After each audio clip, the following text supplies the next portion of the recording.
കണി കണി വിഷുക്കണി. കണ്ടു ഞാൻ കൃഷ്ണനെ ഗോപാലകൃഷ്ണനെ കൊണ്ടൽ കർവർണനെ കാർവർണനെ. കണ്ടു ഞാൻ കൃഷ്ണനെ ഗോപാലകൃഷ്ണനെ കൊണ്ടൽ കർവർണനെ കാർവർണനെ. കണ്ടു ഞാൻ കൃഷ്ണനെ ഗോപാലകൃഷ്ണനെ കൊണ്ടൽ കർവർണനെ കാർവർണനെ. കണ്ടു ഞാൻ കൃഷ്ണനെ ഗോപാലകൃഷ്ണനെ കൊണ്ടൽ കർവർണനെ കാർവർണനെ. എല്ലാ കൊല്ലവും ഞാൻ നിന്നോട് പറഞ്ഞിട്ടുള്ളത് നീ കൃഷ്ണവേഷം കെട്ടരുതെന്ന്. എന്ത് ചെയ്യാനാ അമ്മ, കൂട്ടത്തിൽ കാണാൻ കൊള്ളാന്നോട്ട ഞാൻ മാത്രല്ലേ ഉള്ളൂ.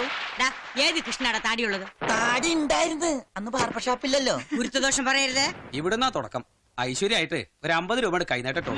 പിന്നെ 50 രൂപ എന്നാ 49 എന്നാലും മതി, ചെലവുണ്ട് ഇതിനൊക്കെ. അതുകൊണ്ടാ. എവിടെ മാധവൻ? പടക്കം പൊട്ടിയപ്പോ ഞാൻ വിചാരിച്ചു എന്നാരും വെടിവെച്ചിട്ടതാണ്. രാത്രി കിടക്കുമ്പോഴേ നാമം ചൊല്ലിട്ട് കിടക്കണം, അല്ലെങ്കിൽ ഇങ്ങനത്തെ സ്വപ്നമൊക്കെ കാണും. ആരത്? നേരെ പോന്നീ പെങ്ങളാ? ഇങ്ങോട്ട് എടുത്തോട്ട്. ആ ഭഗവാനെ തൊഴുതു. എവിടെ? ഷാരോത്തെ ചക്കയല്ലേ മേത്? അടുത്തിരിക്കുന്ന കൃഷ്ണനെ നോക്കടാ. നല്ലത് വരുത്തണേ. മാധവോ, സുഗുണനാ? ഇന്ന് വിഷുവാണ്, കുരുത്തക്കടനൊന്നും പോരുത്. കൈനീട്ടോ, കാശൊന്നും ഇല്ലേ?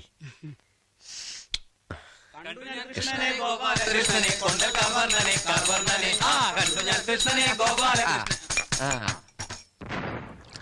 അമ്മേ, അമ്മയോട് ഞാൻ പലവട്ടം പറഞ്ഞിട്ടുണ്ട് ഈ കിണ്ടി മൊന്തം എടുത്ത് പുറത്തു വെക്കരുതെന്ന്. ഇതിന്റെ ഉടമസ്ഥന്മാര് കണ്ടിത് എടുത്തോണ്ട് പോയാ പിന്നെ പണിയെടുത്ത് വെറുതെ ആവേ. എങ്ങനെയുണ്ടായിരുന്നടാ വരവ്? വരണ വഴിക്ക് നമ്മുടെ ഈ കൃഷ്ണനെ ആ പൊതുവാലിന്റെ പട്ടി ഓടിച്ചിട്ട്.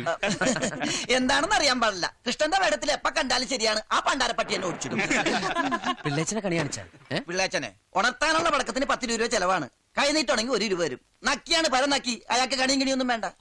എടാ, 1 രൂപ കൈനീട്ടം തരുന്നവനെ 50 പൈസ കൊണ്ട് ഉണർത്തണം, എന്നിട്ട് ഒരു ഉഗ്രൻ കണി കാണിക്കണം.